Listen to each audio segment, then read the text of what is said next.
welcome y'all to Infinity and Beyond. We're going to kick off the first match of the evening, for reals this time, Badkeming versus Scotch.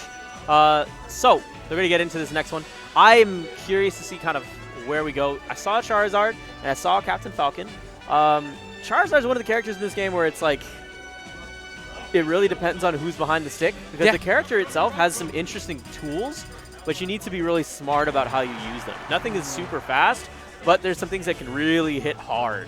That's true. So let's see what we're getting into. There's our bans. We're going to go to Smashville. I'll bet. Probably. Or PS2, because that's PS2, like please. So good. Oh my god. What did I say? Yo, banning Pokemon Stadium 2 is like saying, you know, Oxygen? I hate that. It would have been better. The delivery would have been better if I was not esports right now.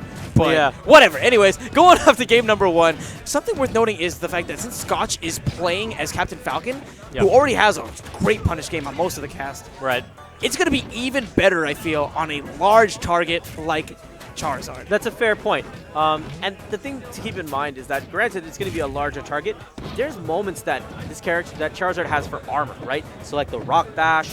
Oh my gosh. Yeah, it doesn't even have the time to get it out. Never mind. All right, just now you have tempo. Don't throw yourself off the stage. Or do that. Don't overextend. Nice. Clipping him with that up tilt and then following it up with the up smash. But there's Scotch once again. Tried to go for the down air there. Not sure if I agree with the choice. It doesn't necessarily have the best hitbox in front of it. Would have been better to go for an up air or a knee, I feel. That was a good seismic toss. Badkeming's trying to see if he can just keep out Scotch. Scotch has been trying so hard to get in there, really get those grab setups, and just like that, though, that forward smash takes him off. Yeah, really good punishment as well. Recognizing that Scotch really trying to force some of these options. Scotch, however, landing a single strong knee, but then a weak knee afterwards. He has good moments. I wouldn't recommend doing many Falcon kicks. Try not to overcommit to that. Okay. But the other thing that I would recommend to both these players is focus a bit more on the edge guarding half of it. It feels like they've been investing so heavily into the neutral game and just making those solid hit confirms into their those one-shot kills that they're not taking into account the actual edge guarding mechanics of this game. So whenever I'm looking at this match in particular, it feels sort of like this. Scotch, he's really relying on his punish game, as he should as Captain Falcon, right? Right. He knows that if he can get a grab or a raptor boost in, even something like a nair like we saw right there, he can get a massive punish on Badkeming. And Badkeming, he knows this, so a lot of his game is going to revolve around baiting out Scotch to make a bad approach and then punishing him, like we saw earlier with Badkeming putting out the forward smash to punish that early side B from Scotch. You're absolutely right. And it comes down to being able to put out the tilts and the down tilts that send a message to Scotch and say, listen, you don't get free approaches here. You have to earn it. And that's part of why he's putting the flames out early as he was. Unfortunately, that time, though, he didn't quite put out his attack early enough. That's it. Yeah, Scotch on the board, 2 stocks ahead. Brief amount of vulnerability is going to grant Badkeming all the positioning he needs to go ahead and take that stock from Scotch. So far, Scotch is just going to continue to look for that down throw. As soon as he can get in, get hands on him. He's been relying too much on that Falcon kick. I kind of want to see him dash dance a lot more. That's kind of what I've been wanting and I've been looking for, but I haven't really been receiving. Oh, huge knee from Scotch, and that's going to be game 1. Good start. Yeah, that's a very good start. It just seems really tough, honestly. Yeah. It seems tough. You know, Falcon, like, he's so fast. Exactly. It's so hard to get hands on a guy who's there and then disappears like that because of his fantastic dash dancing ability. So and Bowser, he has a lot of... I said Bowser, I meant Charizard. I apologize. Think about my wrong fire breather right now.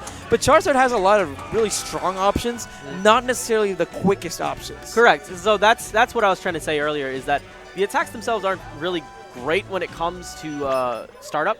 They're a bit laggier before the active frames actually kick in. So the moves that you have to do have to be hard commitments, and they have to be very good at reading into the opponent's metagame.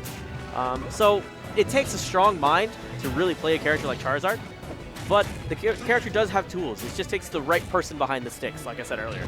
I agree. We definitely have to console Oracle about it. Know that he plays Charizard from time to time. He plays the game. This man, he plays the whole cast. He plays everyone. Scotch right now really feeling himself.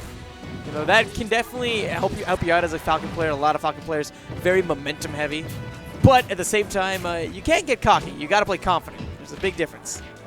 So another thing that's part of the archetype of Charizard is that Charizard has actually a pretty decent recovery. What? Falcon, on the other hand, does not have a very decent recovery. And I want to say that at first, I like the Waveland off of the platform into aerials. I thought that was super clean from Scotch, and then he follows it up with the most unclean option. Yo, right there, badkeming. Oh, no! He's done. Badkeming. I have problems. So badkeming had that stock. If he just turned around and grabbed the ledge, that would have been the end of Scotch's stock. But instead, Scotch comes out on top because he uses that side B. And unlike in Melee, whenever you hit that side B on someone, you get a spike. It's like that. Well, not only that, it's also gives you a bit of a boost upwards. Right? Yeah, correct. It doesn't stop your momentum right there. You get a bit of a boost upwards, and you're able to make it back onto the stage. I digress. Scotch is looking so dominant once again here in Game 2. Badkeming able to land a solid hit. Oh, that's it. He put some butter on it. Yeah, that's 2 for flinching. That was good. That was good. Nice stomp, though, from Scotch. Turn around, Falcon Punch, not quite going to connect. Chill. It's okay. Yo, I want to see it. I'll be honest. You can Dude, just not chill. He's give me that moment where it's like he's on the ledge or he's trying to recover. Then I'm going to be like, all right, make that commitment. I want to see it. But you got to do like the full 360. All right, the full sequence. Oh, no. Get out of here.